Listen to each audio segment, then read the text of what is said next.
So here we're doing waste segregation.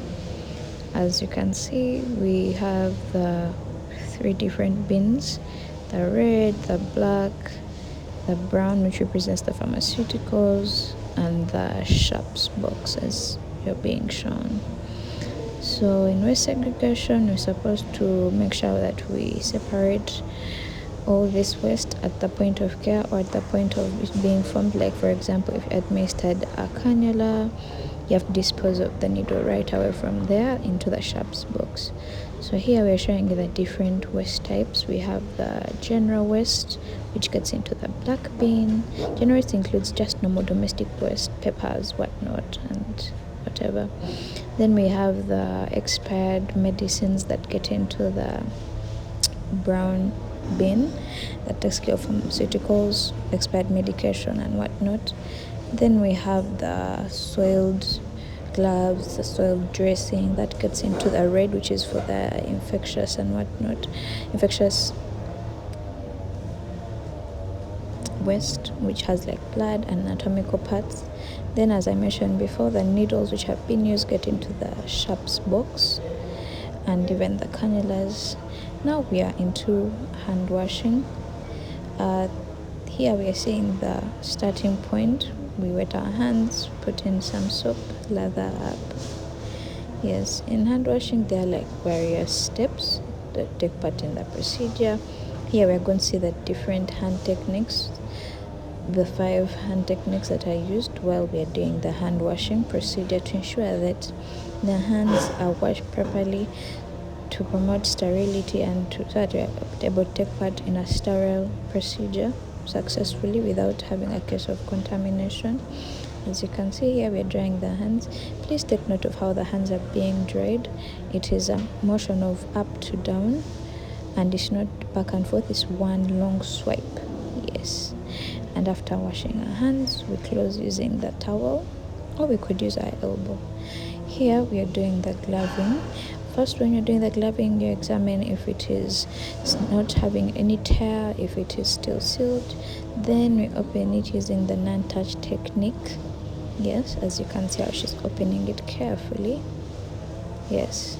Now, it's best to start wearing using your most dominant hand, because most times when you're wearing the gloves, it will be a bit hard to wear them easily. So it's best start with your dominant hand. Start when you're trying to wear with into your other less dominant hand, it's a bit faster to like fix everything. And yes, as you can see, the technique that she's using, it is the best technique. It will help you to efficiently wear the gloves as fast as possible. Of course, gloving needs a lot of practice, so I encourage all of us to try to practice gloving as often as possible. Yes. And as you can see, our friend Gloria, our nurse Gloria, has successfully put on the gloves. Of course, make sure that your hands are above your waist.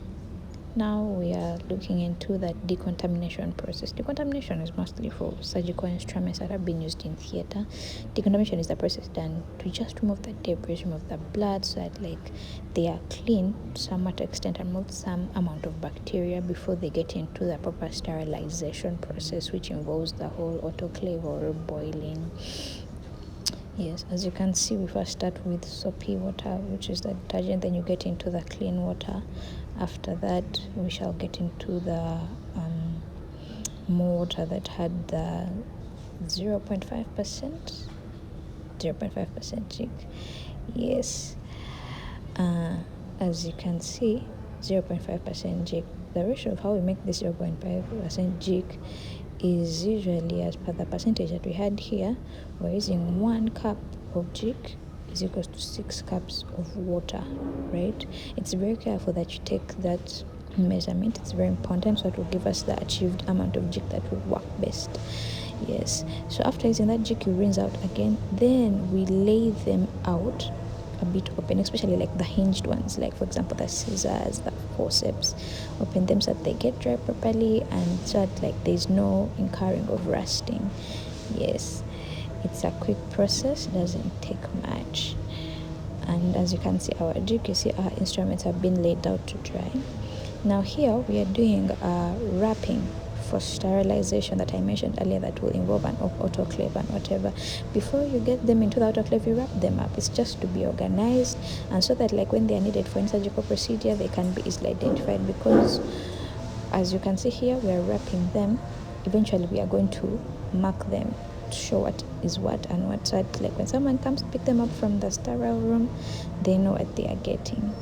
Yes, it's very important that you tie them up really good, because they'll be with various other packs. Actually, these are called sterile packs.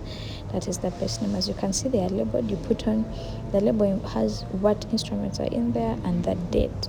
The date helps like whoever comes pick up to know how long they have been here and if they can be used. If they are not suitable for their use, then they can use others. Yes. So as we wrapped up some gauze, we have wrapped up some sterile instruments. Yes, and we still labeled. It's very important to label them to help the nurses. And also, we have to check for the drum if it works and is functional. Here we get into the daily clean. Daily cleaning just generally involves cleaning around the ward, cleaning around the table. It involves we use some flannels, we shall use a towel, we shall use some soap, some water, we shall use a cobweb cleaner, a brush, and a bucket. Yes, that's just to help us to clean around the area in the ward. Of course, the ward is supposed to be clean, so there's a systematic way of making sure that our patients have a clean environment. There's a particular style in which it's done. Yes, you get some soap, rub it onto the wet cloth, so that we are able to clean efficiently the trolleys. Of course, trolleys are supposed to have actually be part of daily clean. This is because they are very much used a lot on the ward. They are used to carry the medication, they are used to carry the linen. Of course, we're supposed to clean them as often as possible, which is daily. That's the best way. Yes, as you've seen the way how she's cleaning it, one swipe from the furthest to the nearest towards you. You get the farthest point for her is her left, so she's cleaning from her left towards her right, which is nearer to her. And also, when we're cleaning, it's best be cleaned from the cleanest side to the dirtiest side. Yes, this is just a special mention.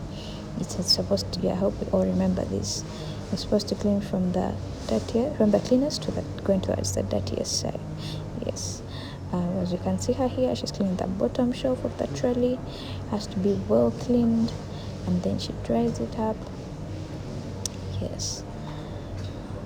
She uses a flannel here, one of the flannels we showed while we were just showing you what we shall use.